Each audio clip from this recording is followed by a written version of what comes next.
Sports Lounge back after a week or two off. It's Lounge 277. Or 6 weeks off. I don't know how many weeks it's been. Last one, last week of February. So March, April. So 3 months off. I don't feel like we're in any obligation to do this every week anymore. So that's perfectly fine. Stacking not going to be here. He's got the kid. The kid, I feel like the kid is really, I don't say weighing him down, but it's a big fucking responsibility, I would say. I mean, let's just say that we come from a place of that we like to make fun of Stacking, but deep down we like him. We love him. But he had the post this week about how much he appreciated his wife, when she's around, because he was there on his own and it was really tough. And so, like you said, it seems like Stacking is maybe, not that he wasn't before, but really coming to some grips with fatherhood, which is fine. That's part of becoming a dad. So, Stacking, keep it up. I feel like the hard part is coming to an end, I think, because my worry is with kids. Like that first year or two, them just not dying. Keep them alive. That first year, that's a real challenge. And then, when they're 3, 4, 5, they're going to be a pain in the ass asking questions all the time. And, to a certain extent, they can't go to the bathroom by themselves. You got to change their diapers. Yeah, that's bad. So. But fatherhood, can't beat it, right? I think this kid's about a year and a half. He's starting to obviously his noises, his talking. I'm sure he'll be talking within the next year, 2.5. Start saying some words, and that'll be a fun. Age 4, he'll have a fantasy football team, beat his dad. So all of that. That'll be good. So Stackins with kid. The blog went on like a month hiatus. The blog was almost dead. So that's been brought back. So good thing I did his book thing when I did, because I don't think this year would be a good year for the blog. It'd be about 10 entries. Yeah, wouldn't be very good. Wouldn't make so much of a book. So got the finals here. Nobody gives a shit about these finals. So we'll start with the Twins. Do you think? Let's just enlighten ourselves. Do you think that if Toronto wins tonight, would that help? The fact that they'd be up 2-0. I mean, would that interest? Drive a little interest. I mean, probably. I think. I was under the full assumption that Golden State would win game 1. I'm, mostly thinking the same for game 2.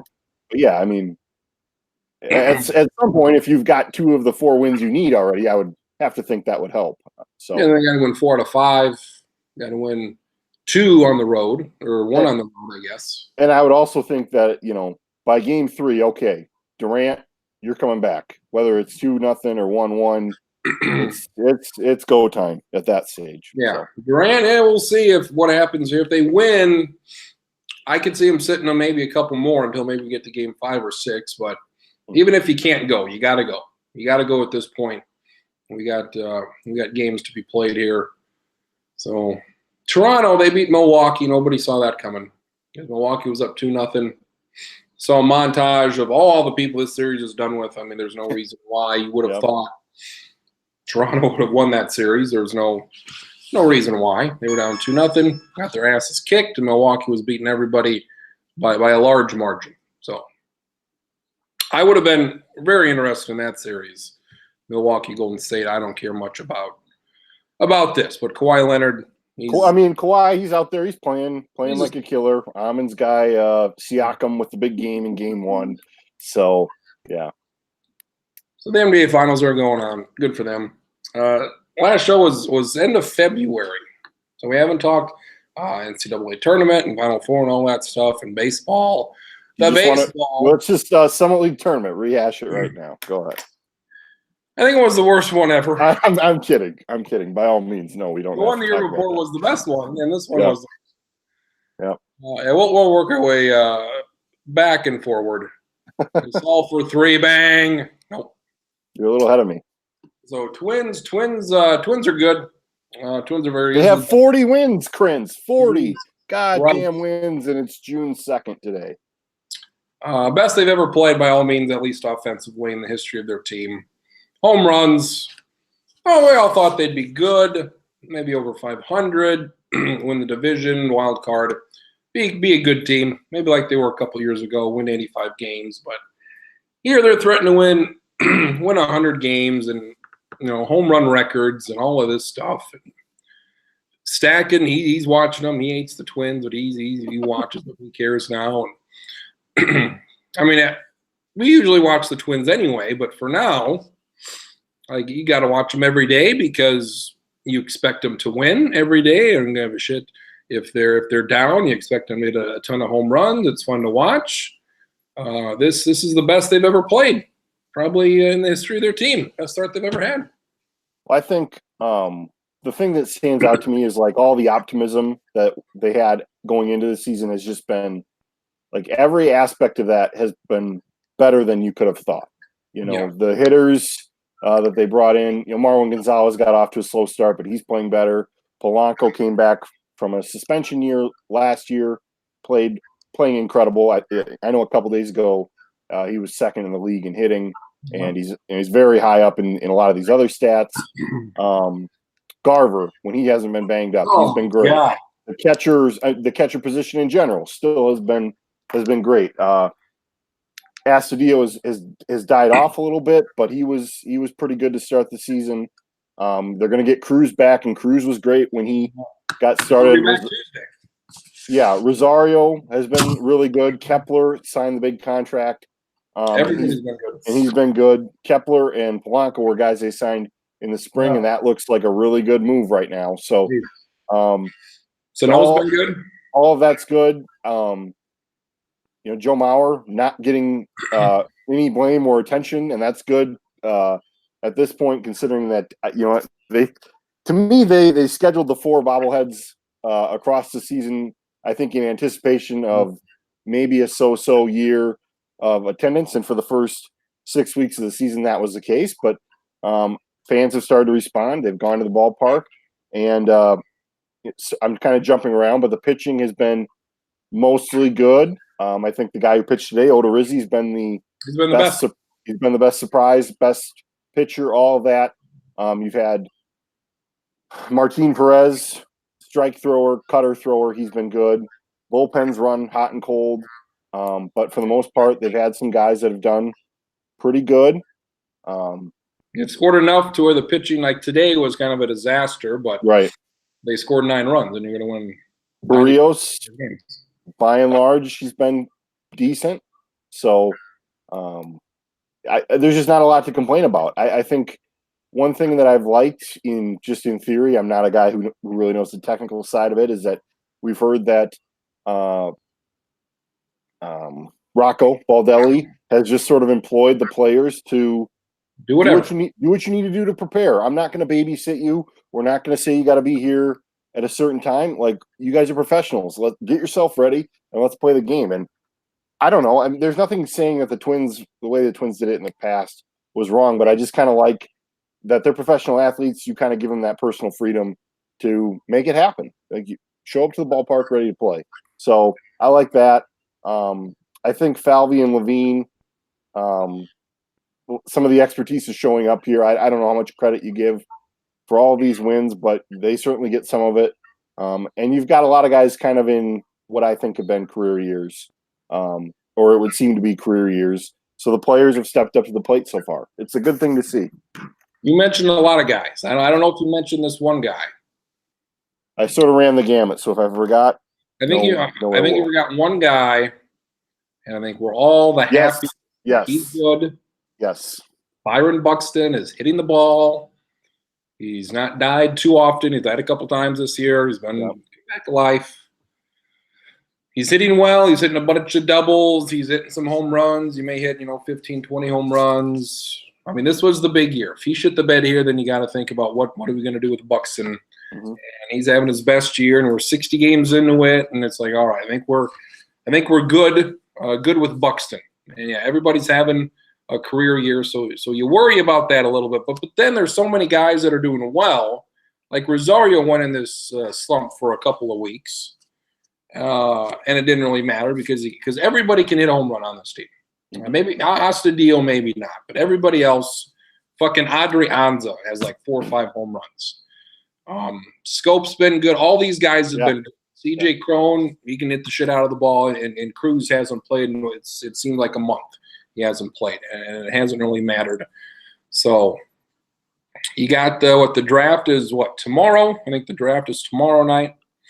So you've got Dallas, Keuchel, and Kimbrel should be signed this week, you would think. Yeah. I doubt the Twins get any of them, but so did you hear the thing about Jason Stark, who had sort of talked to other people in baseball, and he's sort of heard they've all been saying they expect the Twins to be very aggressive in the between now and July 31. Now that's one guy. I don't know how much credence you put into it, but that's certainly the right any sort of progress towards that I think would be welcomed from the fan base. So the Yankees don't scare me. I mean, it's the Yankees, and if you play them, it's not going to be good. But like Houston's really good, but then they play Houston. They beat them 4 out of 7. Like the Yankees, they don't scare me a ton. Their starting pitching isn't good. Their bullpen is great, and once they get all these guys back, their offense is great. But today, the Rays, you took 3 or 4 there from them. They're supposedly a playoff contender. Yeah. It's sort of the best case scenario of what we've kind of talked about now for last year and this year of like, okay, you're playing in this division against a bunch of shitty teams. You've got 19 games against Chicago, Detroit, and Kansas City. And the Twins are actually like taking advantage of that. And then the team that was supposed to be the favorite has just had all kinds of stuff go wrong for them. And I want to circle back to the Buxton thing because it kind of does dovetail off of what I was saying about Baldelli. It had been sort of said preseason, and maybe we talked about it in one form or another. But Buxton has had so many people tell him, "Hey, this is what you need to do: leg kick, swing this way, hit for contact, all that stuff." And now he's just kind of said, "The hell with it! I'm just going to go up there and I'm going to do what I try to do what I think's best. I'm gonna go try to hit it," and he's done fine. So, and like you said, hitting for power. I mean, he's looking like the 5-tool guy that everybody talked about him being when the Twins took him as high as they did. So, I'm happy for him. It looks like this team's having fun, which is what you want. In addition to the winning, you mentioned guys I didn't mention and probably should have. Just the offensive production, and I don't know. It's hard to know right now if this is a product of the era that we're playing in. I just tend to think it's guys that can hit for power, and it's a couple weeks since this story's really died down. But just the production they've gotten from the catchers, Garver and Castro and Astudillo when he's played there, that's incredible. I mean, and then the power production, all of those guys at least providing some power. It's amazing. Even though Astudillo right now might be the 25th guy on the roster, I mean, he might be the next guy if they get in a bind they would send down. But he can hit it. He can hit for doubles. He can hit for triples. He can hit for home runs. I mean, it's kind of crazy when he's probably your 25th guy on the roster, and they really don't have anybody, like you said, that's a slap hitter who's going to hit 220. And I think like the lineup construction has been really great. It was kind of driven when they played the Tigers. You think about all the Gardy teams where every time it would be a contact hitter in the leadoff spot. It would be your Joe Mauer would hit second, and then you'd get into the power guys 3, 4, 5.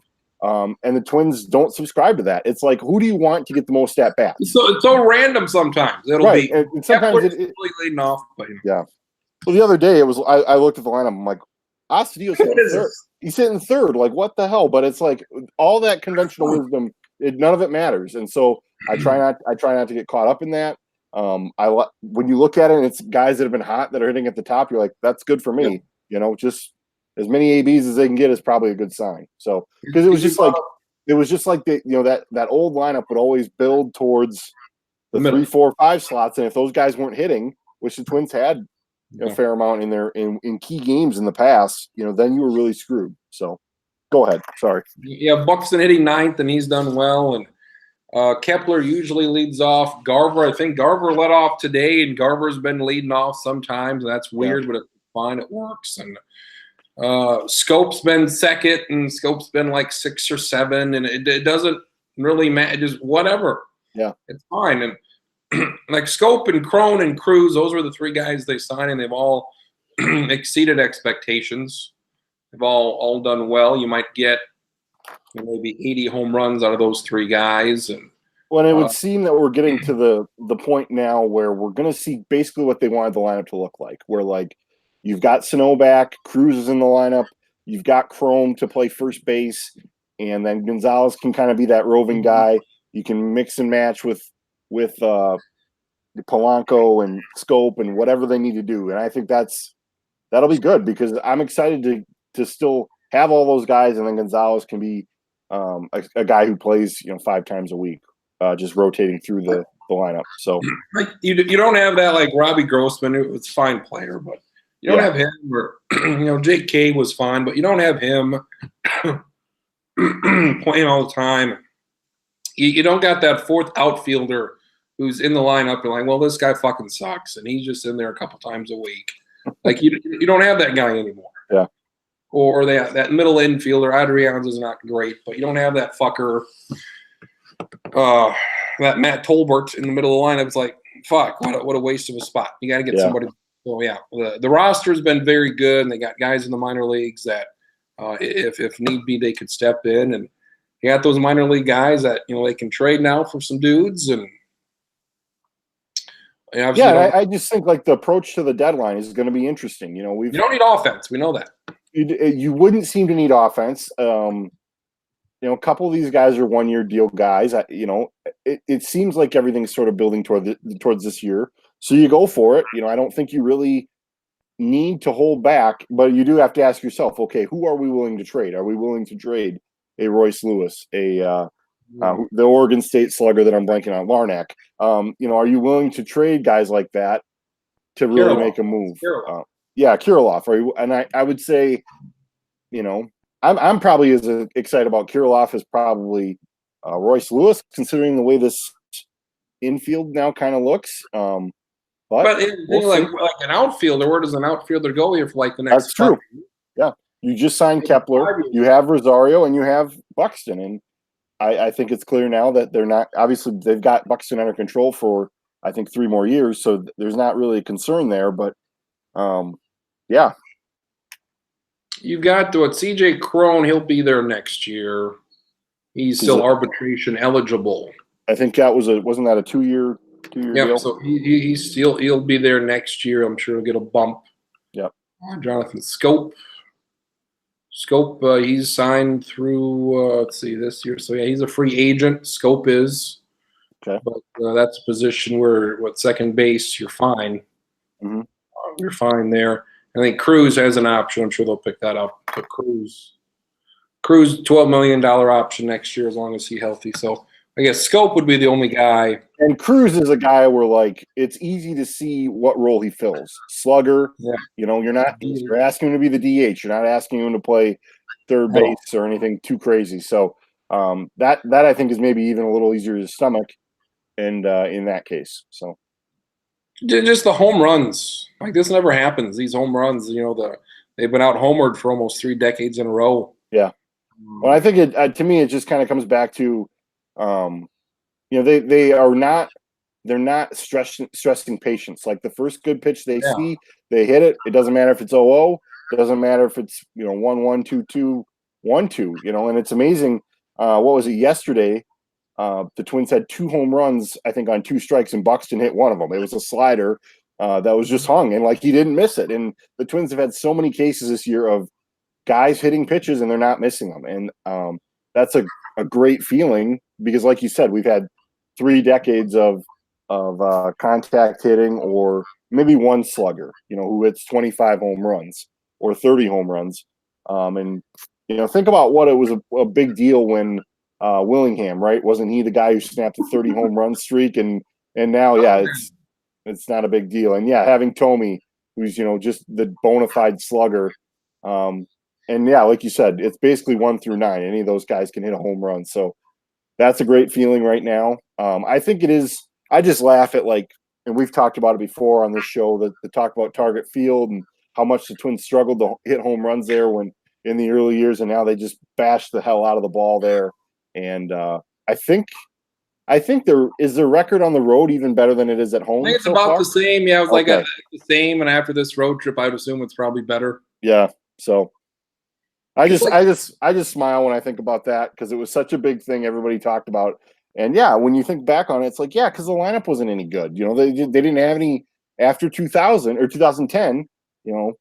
And Kadire and Morneau were done, and yeah, they had the stint with Willingham, and Tomey was done. I mean, they didn't have any more sluggers left, so it was a weird feeling. And now, look at the way they build the lineup this year. They stress power, and it's cool that it's paying off. Yeah, because Logan Morrison last year was terrible, and he's not on a team this year. Well, and that's the other part of this. I mean, this didn't have to work out. But they took a similar gamble last year, and they got beat to hell because Logan Morrison was trash. And yeah, this year they took better gambles. Kroen's a better gamble because of the contract, like you mentioned, and that he had done it last year, right? 30 home run guy. Stoke was the one who he had his like 1 or 2 good years in Baltimore. They traded him to Milwaukee last year. He was awful wherever he was at the last couple of years. He's bounced around last few years, 3 teams in 3 years, I think, or something like that. Yeah, but it was like Cruz, definite track record, of what kind of hitter he is. So all that's good. Martin Perez, he was the one that they signed. I'm like, this is a waste. What are we even doing? This fucker is going to be in the goddamn rotation.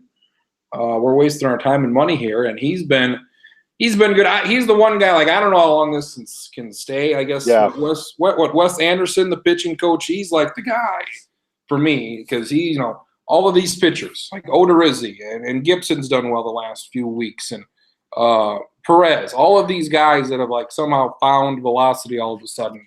Like, I credit him. He came from college, and that's never happened before. And I credit him a whole lot for what he's done. And Odorizzi's going to be an all-star, and Brios might again. And Pineda's been okay. Giving up 3 runs or so these last few starts. He's on the DL, and the Smeltzer guy comes up and pitches the game of his life. Yeah. And Jack Morris is bawling his eyes out in the thing. And with this guy's story, I guess he's gonna. They don't have to pitch him again, but I guess they are on Tuesday. They got an off day there, so if they wanted to, they can only use 4 starters here for a while. But they're going to pitch him against Cleveland on Tuesday, so we'll see how that goes on the road. So he pitched outstanding, didn't throw hard at all. We'll see how he does. Taylor Rogers, he's been their best bullpen guy. Trevor May's not been great. Blake Parker his numbers are good, but 5. That's not. And Hildenberger got sent down. I mean, that's tough to see because he's had stints where he's been good previously. So you hope he can find it. It feels like I would go back to the Perez thing for a minute. I don't think it is sustainable. I love that he's sort of stressed the cutter thing and just like, hey, throw this until it's not working anymore. And so that's great, but it does seem like he's the one guy who's going to struggle. I think Pineda is what he is. And to sort of get back to what you were saying about Keuchel and Kimbrel becoming available, this Which weekend, one would you rather have? I would rather have Keuchel because you need. I think we're under the understanding that that rotation is needed. You need that rotation in the postseason. I feel like you can address the trading, you make trades, and make the move for a bullpen guy or 2 at the deadline. And I hate Kimbrel because of his goofy stance, and it seems like he has fits of where he's inconsistent, and his face is horrible. So I guess for me, I would rather have Keuchel. What do you think? Yeah. Kimbrel, I don't like him. It's like, what do you want? They're not going to – I'm signing a guy here. I'm saying, no, you're not going to pitch for a month. Yeah. You're not going to pitch until like July 4th. They're going to do whatever you have to do. We're going to send you down to Florida 2-3 weeks, whatever you're going to do. We're going to send you here for, we're going to send you here for a week. We're going to send you to Rochester for a week. Well, and you would hope that he's been keeping himself in shape. Yes. But like you said, you need a couple game starts to get going. So we'll see what happens. I don't think they're either going to like the Yankees. I think the Yankees could get Keuchel. Yeah. I could see like an NL East team, the Braves, Phillies, somebody like that getting Kimbrel. Boston, we'll see. But yeah, I'm under the understanding that they wouldn't even pitch this month anyway. It's great that we could be on this little run of relievers that I I really hate in Twins history. Granted, this would be a stretch, but you go back to John Roush, Fernando Rodney last year with his arrow. Matt Capps, yeah. I hated him more so because of the name. It's just a bad name, Capps, Matt Capps. And he sucked. And he sucked. Yeah, that first year he was good. I like to remind people of that, but then after that, not worth the trade. And then if we had Keuchel and he was doing his hunchback in Notre Dame thing, that'd be bad. So it's like what Edwin does, except we like Edwin because he hits the home runs. Right, of course, yeah. And this asshole. It seems like Edwin Encarnacion has like some personality. I think Kimbrel is a bona fide jackass. So does some have to change here because these two guys are all-star level guys or have been. They got to get rid of this draft pick compensation here. It seems too much. Like if you give them a qualifying offer, which I get Houston and Boston did for like $18 million for a 1-year deal, they both turned it down. I think Moustakas had the same deal last year, and they go unsigned for half the season. I mean, that's not good. It's not good for everybody. I do agree that because this would be the draft pick goes to a team or you just lose it. I guess I assume it would go like from Houston to somebody or from Boston to somebody like a sandwich pick maybe after that first round. Right, because it's one of those. Yeah, it's one of those after the first round picks. Yeah. Or your first round pick, you lose it or something. I know Ian Desmond, Colorado, gave their first round pick up a couple of years ago for Ian Desmond. It was like the 12th pick, and he's been terrible. Yeah. That was a bad choice for them. But I mean, I would say do something like the NBA does, where Kemba Walker can earn more with the Hornets than he can any other team. Mm-hmm. He could make it where Dallas Keuchel can earn more with Houston than any other team. If not, he can go somewhere else for less. So it's kind of in the players' hands more than. Well, and that's why we could have some labor issues here in the not too distant future, considering that. They've tried to come to the table on some stuff, and it doesn't seem like it's been going over too terribly well between the players and the union. So we'll fix that. Well, they're going to have to fix that, yeah.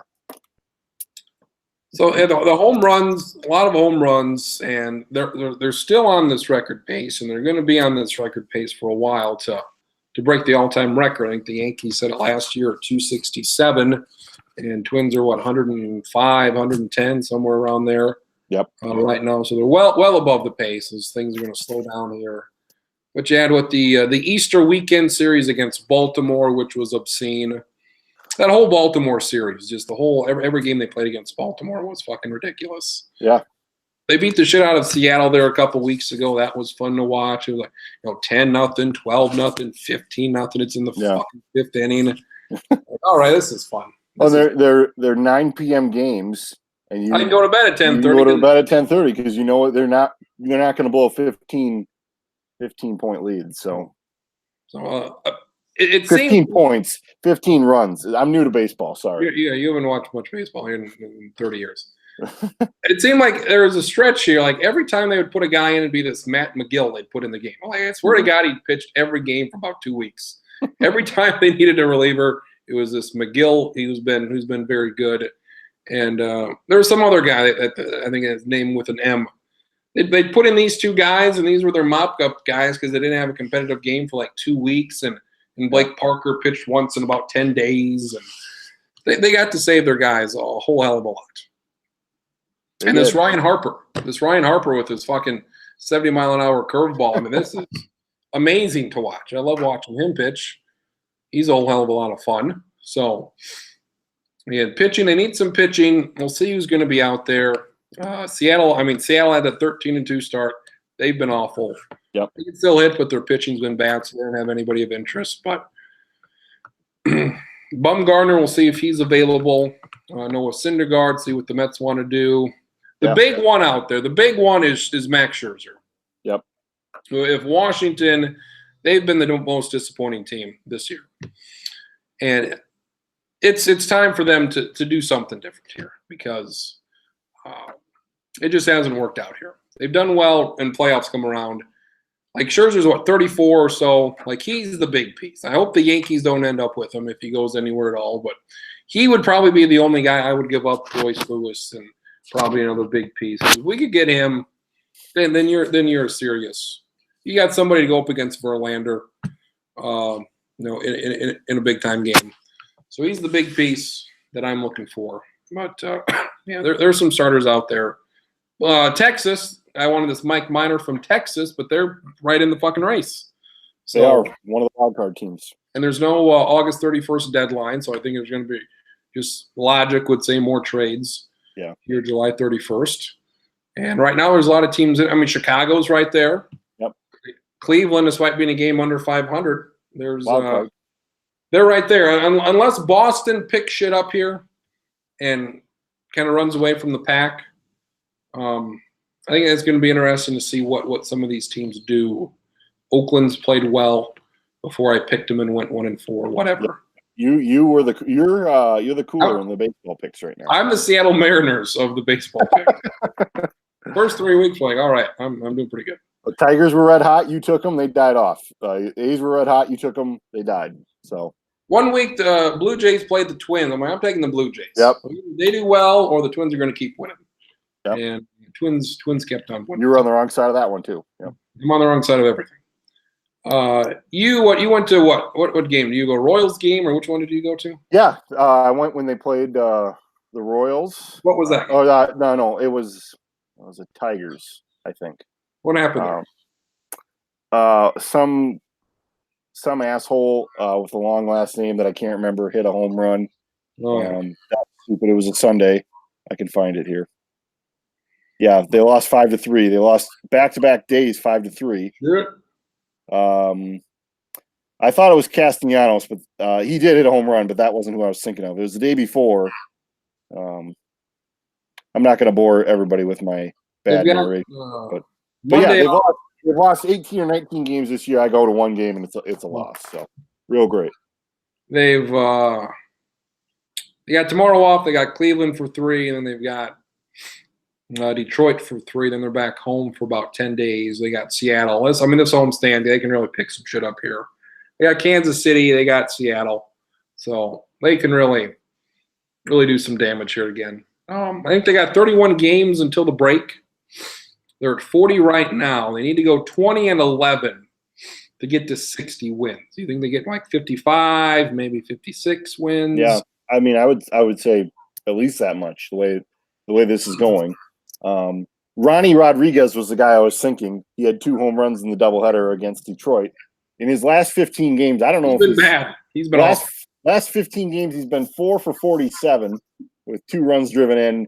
And his last 7 games, he's been 0 for 16. So, real cool. Good job, Tigers. Is that a Drew Butera nomination there? I'll put him up. We haven't picked one all year. We're blowing it. I don't know if he's a big enough name, but neither is Drew Butera. So Ronnie Rodriguez, your Drew Butera hitter of the month for May. You suck bad. So yeah, 20. That's what I want. I want 60 wins by the All-Star break. Like the starters in the outfield for the American League, I think like Mookie Betts and Trout and like George Springer, who's on the deal. I think that's pretty solid outfield. But I think Rosario probably get up there.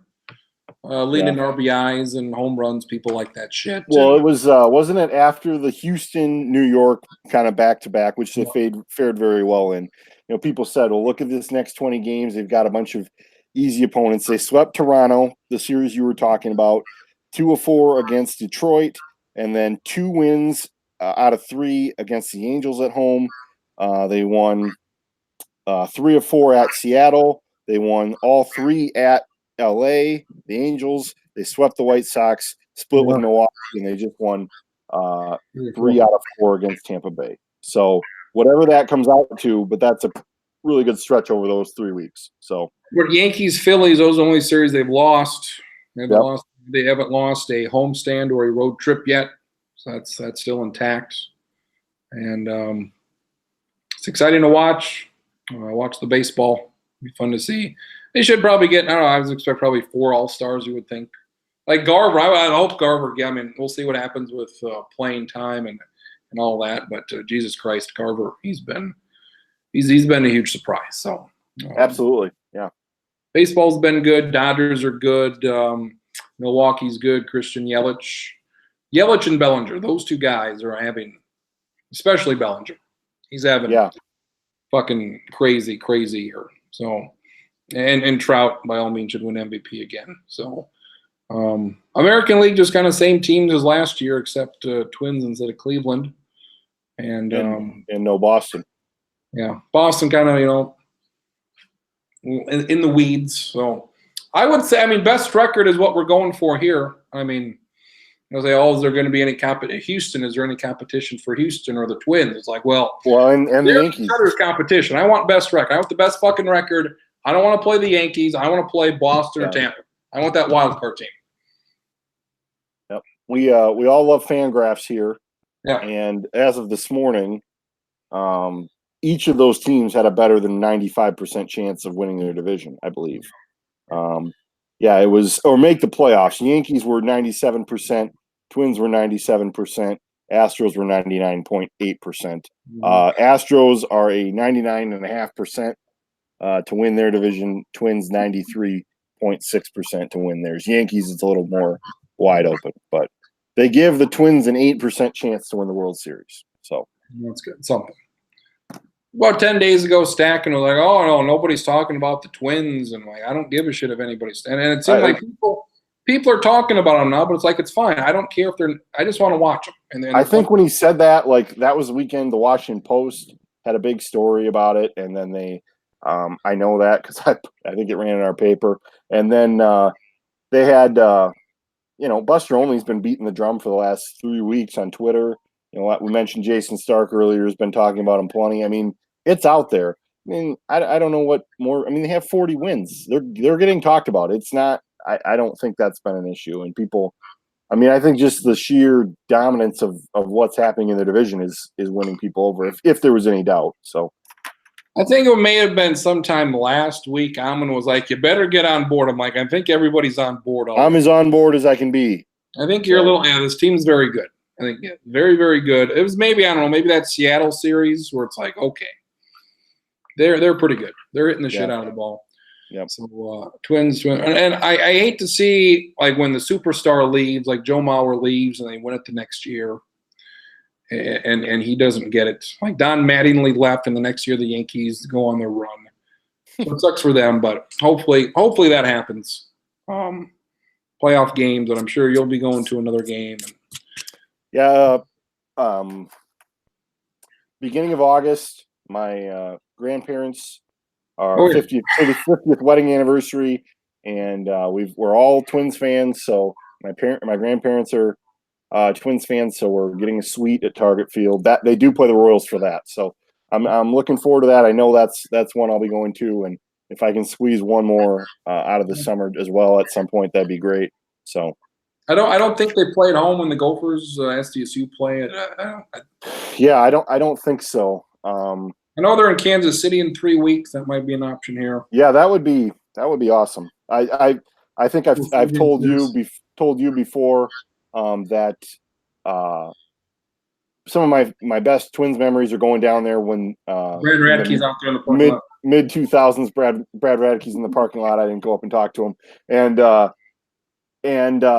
just all the Twins fans that were down there. And I would be willing to bet that a midsummer series would have a crap ton of Twins fans because it's a great ballpark, great city. It's a lot of fun. So when Milwaukee was playing the Twins and they were like, I'm surprised how many Milwaukee fans there are. I'm like, isn't that all you hear about when these two fucking teams play? It's them and Chicago, I was City. Yeah, I was thinking about that. I know it's a Monday. I'm like, oh man, that stinks. And then I'm like, well, what am I talking about? When they play out there, it's a crap load of Twins fans. So I think it basically evens itself out. I remember there was one time where I don't remember what year it is. I have to look it up, but Sunday Night Baseball, and it was at the Metrodome, and it was Brewers Twins, and I was at the game, and there were just a shitload of Brewers fans there, and but it was fun. I can't remember if the Twins won, but it was a fun game. So. I didn't hear much of Burt Blyleven this weekend. He complained that they need to blow up Tropicana Field. Well, that's good. That is true. He's not wrong in that case. So Scopes one was a home run, but Sano's wasn't, even though it would have been. I guess I've forgotten that this is like the third time that's happened to Sano in his career. So yeah, he's got reason to be upset that he's whatever the ground rules, and they needed that scope home run there, like the 7th, 8th inning. Justin Morneau, he's been great. He's getting better. Yeah, he's been good to listen to. Everybody else, not so much. Hawk, I thought, yeah. I didn't get to listen the day that Hawkins had to be gone and they were rotating the people through the booth, but I thought that was hilarious. That'd be great. I think it was Derek Falvey did it. Like, this fucker should do it all the time. Like, he's doing better than anybody else does. It's like, boom, look at this pitch and this pitch and look at this guy. My goddamn. I don't know if I've mentioned it, but I did get the Twins media guide when I was at the ballpark. And this tells me what kind of season they were expecting. Yeah. Joe Mauer is on the cover because they got all the retired numbers down there at the bottom. They know that they're going to be retiring Joe Mauer's number, and I have to find it in the back here. But they've got a listing of every person who's ever done broadcasting. By year. The Twins by year, and I want them to list every person that was on that one game. Put Falvey and Levine and Kyle Gibson. Put him in there. So that they've got to list 15 names in there next year. But I figured this was going to come up at some point, but the Daily Republic is moving, and there's all kinds of crap at the office that I've been sorting through. There's a 2001 Twins media guide that I have plucked out of there, and I've got and add to the collection. I've bought. I believe I have that one. I believe it's Kirby Puckett, isn't it? I think so. Yeah, I think so. Going into to the Hall of Fame. And what was the year that they? It was 2006 that they won all the awards, right? That Mauer was a batting champ, Cy Young was Santana, MVP, all that stuff. And I know I have that one the year after 2007 as well because they're all on the covers. So I just like collecting them, just kind of randomly. I have a 2013 or 14 Brewers magnet schedule that's still on my fridge, and I think I have a media guide from that year as well. So. I just like collecting them. So I thought LaTroy Hawkins was a bit of a struggle, and that's weird because he's done it before. But like we said, certainly him and Dick didn't mesh well. He does call Dick Richard, which I do like. That's an important thing. We don't have Tom Kelly doing it anymore, but I think Dick Bramer hates him. I think that might be true. And Jack Morrissey's fine. Yeah, and I think it's weird that he's doing two teams at once, and sometimes he's doing preseason or pregame and postgame, and from what little I saw, they had Glenn Perkins doing some pre and post. He was okay, so that's not all bad. I still have no idea how Tim Laudner's been there for 15 years. I think it's because he lives in the cities and he's willing to do it. And the fact that they've never gotten Kent Herbeck to do it, how's that? That would be hilarious because obviously Kent Herbeck. I mean, you could have him to do 10 games, during the year, and I'm not even saying he has to, it would be great if he did the games, but the pre and post, I think he'd be hilarious. But I think he's too busy with the fact that he's been selling Carrier air conditioners for 25 years via commercial is amazing. So it's amazing. Yeah, I would put more front office people as analyst guys. There's been. It is insightful to have him drop in, for a game or an inning or two, because scouting look at it and things like that. Yeah, because they got to know everybody. Yeah, and Falvey, when I've heard him on the radio or when he's done TV, he's not going to give away the farm. He's like any front office guy, but he's trying to provide some insight. That's a lot of fun. So. Mm-hmm. Basketball game looks decent. YouTube TV, of course, with the fucking World Series. They love the sports. They love them. All the gold. They got all this gold. All the logos are in gold. Well, you wouldn't know the finals if they didn't have the gold up there. You wouldn't know. You wouldn't know what they're playing for. For my money, the best thing I've ever seen, probably in my life. In your life, not this shit, but the NBA Finals in the '90s are just the best. Because the Bulls won, so that helps for me. Right. NBC and the logos and the music and Marv Albert. The whole fucking thing is the best. So. How do you feel? There's been some speculation that this could be it for Marv. Marv might have been. This might have been his last season. That'd be fine. That'd be okay with you? Okay. He's looking rough. I like him. Where he's like 77. Yeah. He's looking rough. I would say, Kevin Harlan, it's your time to be number one guy. They've talked about Brian Anderson, and I wouldn't like that. Likes him. I like Brian Anderson, but Kevin Harlan has paid far too many dues to not be the number one guy. That's my opinion. He's in his prime. Was probably mid-50s. He's in his prime. Give him a good 10-year run. I also I liked it when I think it was last year that somebody they edited in the NBC over like the LeBron and Golden State, and it all the words matched up. It was great. That was great. So. Because I was watching a lot of those this week, and I put a bunch of shit in the chat about TV stats. But just the fact that, I mean, we're in the 80s. It's literally the prime of the NBA, and they're still tape delaying games, and they're playing games. Think about that. If we lived back then, like we lived in 1982, and you wanted to watch the finals, sure, a couple of them would be online, but then you have to wait until fucking Trobeck's done with the weather at 10:30 to find out what the fuck happened between the Rockets and the Celtics in a game that just literally got done with. They're just starting it. Well, and you know, if you're Kello in that instance, you know, they're going to read the score off, I'm sure, and then then they're going to show the game. Yeah, it's stupid. I think that's probably one of the things we take for granted. I mean, the fact that this year you can see 162 Twins games, and how many Twins games could you see in the mid 80s? Probably 20, 25. I mean, who knows? Now you can see every game. And you can see every game. And Fox Sports North is doing 160 of them this year. So you can see every SDSU football game, every basketball game. Yeah. Well, I was thinking about that the other day. Like, what if I got up and moved? You know, you could still watch it. You could still watch the Jacks. You could still watch whatever you wanted to watch. So that's a big deal. It's a big deal. What else we got? Summer League tournament happened. That was the shits. Women made the good run. That was good. Mason Miller got cut, so she's doing all the camps now. So I guess there's some talk that she's going to go to Spain. Well, good. So we'll see when that happens. But yeah, she's running the camp circuit for now. So in a couple of weeks, Mike Dom could probably get some tickets to Europe because it doesn't look like he's long for.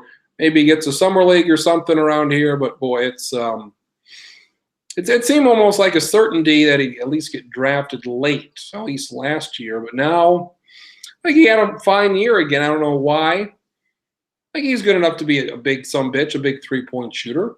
My pure speculation is that he's a product of just more people coming out, more people getting in them. I mean, there's just I don't know what the total is of how many people are in the draft this year, early entries, but I'm guessing it's more than 60. And that's not even counting anybody who's a senior or whatever else. So, I agree with you.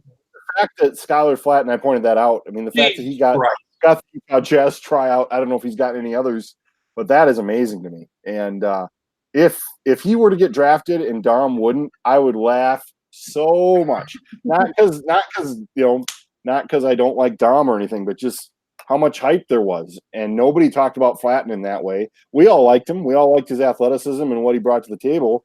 But I wouldn't have thought he was an NBA player or a G League player if he ends up there. I mean, I wouldn't have foreseen that. I don't know what this would take to make this happen, or what it would have to. But I would take the Sky Force versus whatever team Walters is on, or whatever team. I don't know what it would take to get Walters' team over here. Their season ended a few weeks ago. Yeah. So I don't know what that. I mean, that when their season is that something you really want to see? And I would put it in like Sioux Falls, or I'd put it at Frost Arena. Nate Walters. I mean, you would sell the place out, I feel. You probably would. Get Walters' team versus Dom's team, if there's any, I mean, that's a sellout right there. So do they have air conditioning at Frost Arena yet? I hope so. Probably not. That's probably that'll never happen. But I would be. No, but you're in a position now where we've got multiple guys in professional leagues. Yeah. Because they brought Walters in the Bucks against the Timberwolves at the Pentagon there 5-6 years ago. Yep. And that was a big deal. So It was, yeah. or Macy Miller's team or whatever you got going on. So Yeah. that'd be a great idea. Sanford to line his pockets with more money. So You're a popular man tonight. You are a popular man tonight. stacking. My kid is around stacking all around. Thank you, Stacking. You're moving offices. Yeah. Is this what next week? Is this? We got one more week in the old building. We've been there for 55 years. I haven't been there for 55 years, but 5 years I've been there. And yeah, we're moving to near the Corn Palace. Near me. Much near you. We'll be within a block of where you're at probably. And yeah, it'll be exciting. It'll be different. It's been an incredible challenge to clean out my desk, decide what you want to keep. I'm inherently a pack rat, so I like to keep stuff. So I've got boxes going here that I've accumulated, boxes going at work, and then just paper stuff, different things that I've gone through, and I'm like, well, it would be worth archiving it, and this is sort of a chance to do it. So that's been sort of a balance, but that's all right. That's progress. So Peach Festival's in 2 weeks as well. Holy crap! So you mentioned 3 weeks. It's a 4-gamer. 3 weeks from this weekend is I believe is when I'm probably going to head to Minnesota. Mm-hmm. The Women's PGA Championship is at Hazeltine. I'm thinking about going to that for a day. So and Schottenkirk is allegedly volunteering. So we'll see. He's volunteering shit. We'll see if that's happening. So should have been a Final Four volunteer, so he could have got Stacked in another shirt. Well, he should have, but yeah, Stacking in the shirts, the Final Four. We've talked about it a couple times. I don't know if we need to rehash it here. On this podcast. On this podcast, yeah, you loved it. I'd say it exceeded my expectations. I didn't have much going into it. Yeah. Yeah, as I mentioned, I mean, I spent a day at the Super Bowl just kind of walking around, and they were different events, but I certainly preferred the Final Four because obviously I got to experience more of it, and yeah, it was a cool event. Something I'd love to do again. As we said, even if it wasn't in Minneapolis, I'd be interested in checking it out somewhere else too. So for me, getting down there on that Monday, getting down there and seeing all the fucking people. Seeing Bill Walton. Yeah. I got my pass. I needed to do that. So yep. for my date for the night, I'm sorry I got to leave you. I know you want to go downtown for the 5th fucking time, but I want to go down on the floor. I want to go on the goddamn court of the deal here. And I didn't have like an Andy Katz chewing out, or Bob Ryan, chewing out his editor like I did in Albuquerque. And you had a lot of media notes. But yeah, a lot of media notes. I mean, just who's who in college basketball media. You get to see him up close. Greg Gumbel really is that orange. Jim Gray really is that big of a weasel in person. So yeah, it was great. It was a lot of fun to check out. I mean, just something that, if you're honest with yourself, you don't know how many times you get to do that. I work at a paper in South Dakota, and so the chance to check that out was pretty cool. So the amount of food that they just have on hand for the media is just amazing. Yeah. An extraordinary amount of food for literally hundreds of people. Yeah, I mean, it's not like there aren't the people to warrant it, but it's like, the food just kind of comes in droves, and the different meals, and there's pretzels and there's bananas and stuff just sitting out all the time, and as many cans of Coke as you can drink, knock yourself out. And if you want a drink or something to eat in the media area, you get to walk all the way back to the media area, then all the way back to the court, and you get your pass checked 6 times on the way out there, and that pisses off John Feinstein. So yeah, great. A good time was had by all. I dare say it. So, and good. The further away I get from it, it was cool that we just kind of had some different teams. Sure, it would have been great to see Zion. That's maybe the only games were good though. Yeah, I'll remember the games. Games were great. The teams were fun to watch. That first half of that Michigan State Texas Tech game was a little weird, but other than that, it was fun, man. It was fun to check it all out. So you got to see Matt Mooney do something in front of a lot of people. You got to see me think Auburn won. Very happy about that. about 20 seconds. Yep. And then that title game was good. Overtime, title game, good. Virginia won. Good for them. So, Yeah. Yep. Final Four I don't know if I mentioned it in the media notes or not, but it amazed me how many people, because I was sitting on the end where Charles Barkley and the set was at, and it was amazing how many people were watching him instead of like the last seconds of the championship game. Like the game's going on and there's people with their phones and they're holding it up and they're standing right below their set, like trying to get his reaction. It's like they're gonna show it on TV. CBS had a crew looking right at him. I don't think this is necessary. They're going to send out the GIF a lot faster and you can get your stupid video out. So that was dumb, but that's okay. The big play was at the end of the Auburn game. What Kyle Guy made the free throws, and was he fouled on the 3 or not? Well, he was fouled on the 3. Yep. After looking at replay, but the big play was this double dribble apparently beforehand in the backcourt. Yep. And Auburn fouled him, where at that point he probably should not have. And I called Dan Beck, and that's how I knew. Yeah. I don't think anybody knew any of this in the crowd. Yeah, it wasn't until I was watching Twitter at the end. I'm like, 15 minutes later, I'm like, oh, okay, well, everybody's freaking out about this and going crazy. So, yeah. NFL draft was a thing that happened. Vikings took a lineman, so that was good. Took a tight end with the second pick, so we'll see what happens with Rudolph. Yep. But I mean, they just needed a lineman, and we'll see what happens here. Yeah, I think they're a little better equipped offensive line wise for a new season, so that'll be exciting. I'm a little curious about like the wide receiver depth, but I think it'll all work out. They've got some options after Thielen and Diggs, so I think that'll be fine. They don't really have to do anything with Rudolph now. They are under the cap in a technical sense, and there's been, I guess, some talks, but nothing's really happened. We've still got a ways to go. We're at June 1 or June 2, so I guess things can still change. I don't think he's going to get traded necessarily. I think they'll work something out to tweak his contract, but and hopefully one of the linemen they picked like in the 4th, 5th round can do something. That'd be better to the deal. It would seem that the guy they got from Oklahoma later on, 3rd round, is probably capable of playing, so that's good. Anything else? So baseball, went to do baseball last week.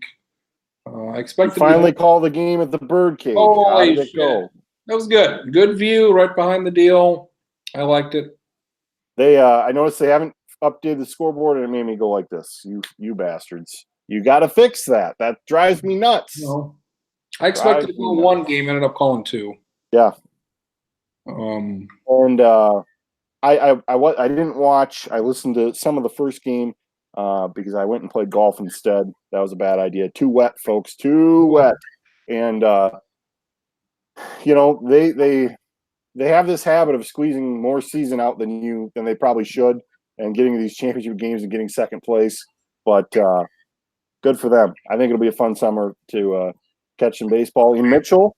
Very come excited. And get it. You want some? Come and get it. Come get some, boys. We've got State Legion baseball, and then the very next week we've got 12 days of amateur ball. So that's about as much as we can ask for. That'll be fun. I do want to give a shout out because you saw some of it. I saw some of it. Clark Cup playoffs, Sioux Falls Stampede. Oh yeah, won the whole damn thing. They were what, 10 and 1, 11 and 1, 11 and 1, and they won like 10 games in a row. So that was great. Charlie's Aberdeen Wings won the. Yeah, what is he doing now? What is this baseball? So this is the Expedition League, and there's Obama. This is something. Barack, we love you. That's right. The Expedition League. This is something that you and I care about. Nobody else cares about, but obviously it's been rumored that the Northwoods League would come to Mitchell. And they've basically had 2 years that they've passed on. The 3rd year would be next year, and I don't see any clues that they're going to come next year. And the Expedition League has really jumped. They've got teams in Western South Dakota, Rapid City, Spearfish, Pierre, and Aberdeen, which would be the only team on the east for this Eastern team. if push came to shove, I think they should want to be in the Northwoods League. It's a better league, better teams, better talent, all that stuff. Probably, the best league in the country. But the travel, I would just be it's 75 games in 78 days. It's Jesus Christ, just insane. So in that sense, I was just reading a story about this, about how it's a lot more realistic of the minor leagues than even the Cape Cod League, which is kind of their main foe. I mean, they're playing in high school, ballparks out there.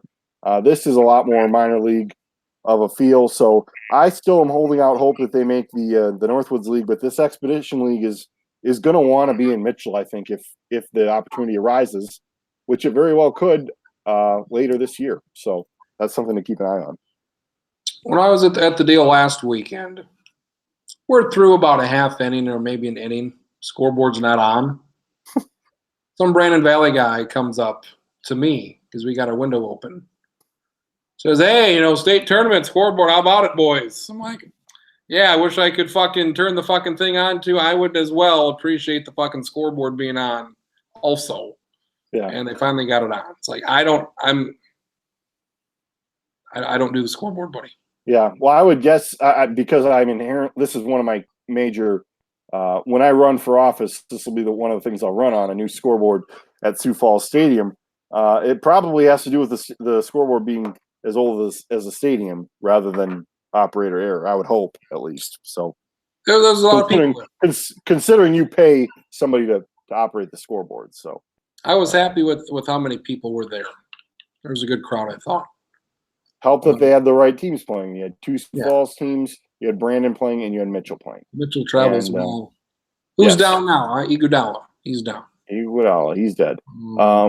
Yeah, state track. Yeah, that's a full house there, but yeah, I think we're right on the fringe. There's been talk of Mitchell turfing Drake Field. I hope it happens soon. We had sort of this jumping around with the Class B tournament. The whole thing, or just the infield? Just the infield, I do believe. If there was enough money, I think they'd do the whole thing. But between Brandon and Augie, and honestly, Sioux Falls Stadium should probably be thinking about it as well. Yankton's got the field, and that's about it. And so I don't want to see. I'd rather they not have to do this, but I think the realities of the climate and playing baseball in the spring, I mean, it's something that you've got to think about. So I hope that becomes more of a reality for teams, towns in South Dakota. So this finals kind of reminds me of the Pistons Lakers one when the Pistons won.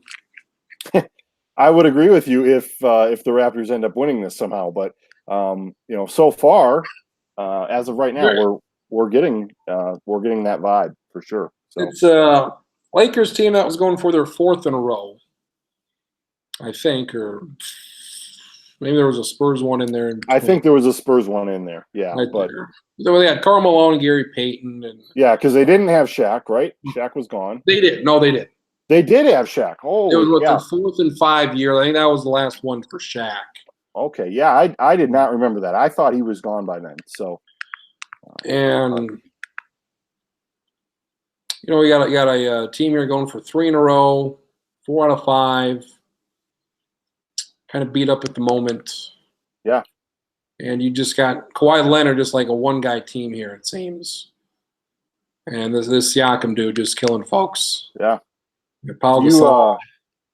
Speaking of the Lakers, do you have an opinion on what we're seeing with them right now? Like, for me, it seems like Magic Johnson is almost the good guy in all of this. Somehow he's worked that. I don't view it that way at all. Because this is a guy who, from what I understand, like this is a full-time fucking job here. This is a full-time fucking job, and he wasn't committed enough to the job to make it work. From what I understand, he quit because he wasn't the number one decision maker. Right. From what I understand, which is okay. But also what I understand is like he wasn't around all the time. Like you got to be there like every fucking day. Yeah. Like this is your fucking job. And he just isn't going to be that guy that's going to be there every day. I think he'd be better off as like an owner, like maybe like a Michael Jordan, where you're there most of the time, not every day. Yeah. Like you're the guy. You're the general manager, the president. You're the number one guy to build this team, and you can't be. You got to be this full time. You got to go draft shit. Like he's not cut out for that. He wasn't going to put in the time. I think the time commitment was too much for him. So he said, "See you later." And so all that is true. I think Jeannie Buss needs to be hung out on that, because it's like, did you not make it clear that these are the demands of the job? How does somebody who's 5-time NBA champion not realize that the guy who's running the organization? And I mean, he should be smart enough to know that he's got all these other business interests. I don't have the time to run the Lakers. To me, there's a lot of blame to go around. You read the story this week from ESPN.com where like LeBron's got his guys greasing the wheels again. It's like, okay, if you're bringing LeBron in, just let him just let him do it. Yeah. Let him do it. You got that. You've got the goddamn Rambuses. They're apparently involved in this, which is just insane. You've got Rob Pelinka, who was best buddies with Kobe, and so there's some. There needs to be one guy. Yes, there's just too many cooks. Dare I say it? Too many cooks. If you're going to make Magic Johnson the guy, then have him be the guy. Yeah. And if you want Rob Pelinka to be the guy, then have him be the guy. The easy solution to this, I feel, would to make Kobe Bryant the guy. Say, all right, Kobe Bryant, come back. You are the guy, and I feel like he is a guy who would be committed to the fucking job. Yeah. Because I think crazy like Michael Jordan is. I think even if it doesn't happen right now, it will happen at some point. Because he's going to want to do that at some stage. So, like you said, just make LeBron the guy now. He wants to be LA. He wants to be LA guy. Just he's the most popular guy. Just go ahead and do that. But he's filming Space Jam right now too, so that'll probably be an issue. So, like, things were good up until that Golden State Christmas Day game. They beat them by like 30 points. And we're like, all right, Lakers are like a 3-4 seed at that point. They beat the best team going. And then he heard it pop. He was out for a month. And they turn to shit. And everybody else gets hurt. And they almost get the number one pick in the draft. So, yeah. Like, it went well for the first 2 months. So, you hope that next year everybody's healthy and he can play a full year, and you go from there. So we got the Timberwolves. They decided they're going to have Ryan Saunders run the team. They got a guy from the Rockets to run the show. They basically pushed out the previous GM. So good. I don't know that it's going to work, but they're going to try it. So that's fine. You got Kevin Durant. Well, everybody expects him to leave.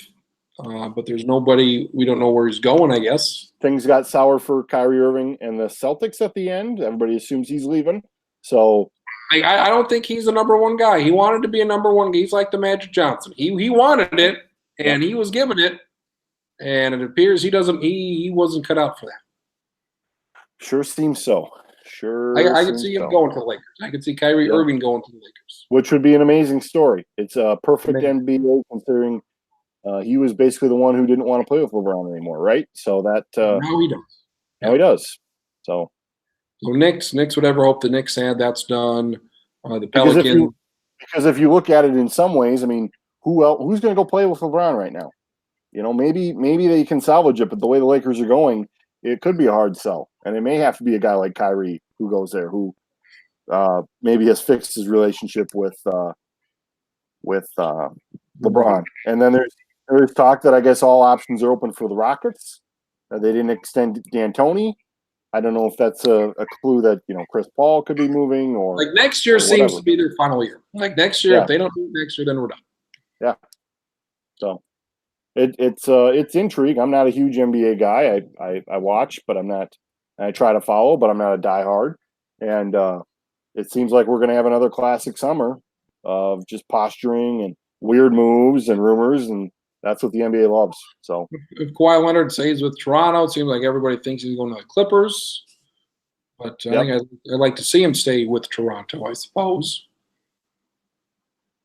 Yeah, and then if Golden State were to somehow lose, if Golden State were to somehow lose this series, what does that do? Does Klay Thompson want to leave? Does we seem to think Durant's going to leave? I think they keep everybody except maybe Durant, and if they don't, I see them getting somebody else. And if they lose, does Durant want to stay? Is all this overblown? And he's like if he leaves, like I want to know, like, where's he going to go if he leaves? That's interesting to me. If you're New Orleans, do you trade Anthony Davis to the Lakers? I think you have to. Yeah, I think you can. I don't know, but we'll see. Because those top 3 picks are awfully good. So if they were one of those top 3, I would get one of those. If you get the 4th pick, it's like, all right, you get the 4th pick. Yeah. Obviously, it would have been much more interesting if the Lakers or the Knicks would have won that lottery. You had Memphis up there. What? Shoots a big hole in the old conspiracy theory thing there to have New Orleans and Memphis as the top. And Stacking was big onto that, and I'm like, you're a fucking idiot. I love perpetuating it. I love perpetuating a good conspiracy theory, but yeah, I don't think that's going to happen. So. Like Cleveland got it a bunch of years. The Bulls got it somehow with the Derrick Rose. But I'm like with Stack, and I was like, okay, how does this work? There's a conspiracy. Like how all the other teams just sit on by and say, all right, New Orleans gets it. Yeah, we're cool with it. Yeah. Like the Lakers are fine. They're fine. Like that's not how it works. And especially now, it's out the drawing. You can watch it afterwards, where they call it out. I mean, it's about as kosher as it gets, I would think. So it's just however the balls go, whatever. It's just how it goes. So the one thing I hate about summer, it seems like it's going to get warm now. We're finally out of this rain. Yeah, I think it's going to be warm now. I hate the bugs. It's going to be a bad bug year because we had a lot of rain. Mosquitoes are going to be out there, and a lot of standing water. So I hate what I hate right now is I have this weird back and forth where I don't want to have my air conditioning on. It's loud as hell when I have it on, but it gets too warm the afternoon. Even today, it was a nice day. It wasn't that hot outside, but it heats up this apartment. So I don't know. It's tough. I don't know. It's because first world problems for sure, but. Yeah. I don't know if it's because I face the west. I'm in the upper floor here, so all the heat, I get it. Yeah, I'm same boat. It's so damn hot. It was 86 degrees yesterday in here. Right now I've got it at 83. 83 right now. It's ridiculous. Then you turn the air conditioner on, it doesn't do anything. It'd be one thing if the fucking thing did something. I think it maybe has something to do with we don't live in modern buildings really. We live in older buildings. I think my building was built in the 70s. This air conditioner behind me, I don't know how old that is, but it's not probably a high efficiency operation. So yeah, it stinks. It gets warmer the later it gets because the wind goes away, and everything stops. So that's bad. And today was about no hotter than today. Today was fine. Yeah. And then we got this Canadian fucking smoke around here. That's gone by. Is that what it is? Is that what we were driving back yesterday and it was Canadian? Jesus Christ. Foggy, and we're like, I don't know what this is, hazy. So we didn't mention it on the show. I went to North Dakota, Western North Dakota for a couple days earlier this weekend. So what a thrill. Checked out Teddy Roosevelt National Park, the Badlands. Ooh. They were good. We didn't get to play, but I checked out the Bully Pulpit Golf Course. That's the only reason I'd ever go to Medora again. Sometime I will. And then they have what they call a pitchfork fondue. They cook steaks on pitchforks, and they serve them. And then they have a musical, Medora musical, that was part of the convention. So everybody went to that. It was fun. Can't say I'd go out of my way to do it again, but the golf, I will return for the golf someday. So the golf, get it done, folks. They have a thing where it's like $160 and you can play Bully Pulpit once. There's a course in Williston that's apparently really good. You can play that once, and then there's a course in Bismarck that's pretty highly rated. All of them for $160. So we mentioned Schottenkirk earlier. He said he'd be interested at some point. So maybe one day that'll happen, but maybe not. So I talked to Amon about doing a podcast. He said maybe Tuesday, and he's about as reliable as a fucking Trump. So we'll see what happens. Well, he's a real nasty man. That Amon, real nasty man. Nasty. Yeah, so Hopefully, all right. Hopefully, you got a year and a half left of this cocksucker. That might. It's wind. It's you got 20 you got 20 some candidates in the election. So I feel like Kamala Harris is like I don't think she's gonna win, but like Biden's a favorite. I'd go Bernie, Elizabeth Warren has a chance. Edge. I'll give Buttigieg a chance. Edge. Yes. I'll give Kamala Harris. I'll give those 5. Any of those 5 and that I didn't mention, you think are legitimate players? I think the ticket will be Biden-Harris. It sounds like that would be. So even money says yes. Yeah, and I think Buttigieg. I don't know if he can keep the momentum going all the way into next year, but he'd be a nice vice president. He's a surprise. To me, he's the guy who can have a surprise. I don't think Bernie's going to have it, but we'll see. So I think whoever the vice president is runs in 4 years. That's probably true. There you go. Want that? All right. I gotta call my mom. In the books, call your mom. Tell your dad you're wearing the blacks today. We'll see you. Ohio. Yet again, peaches and all.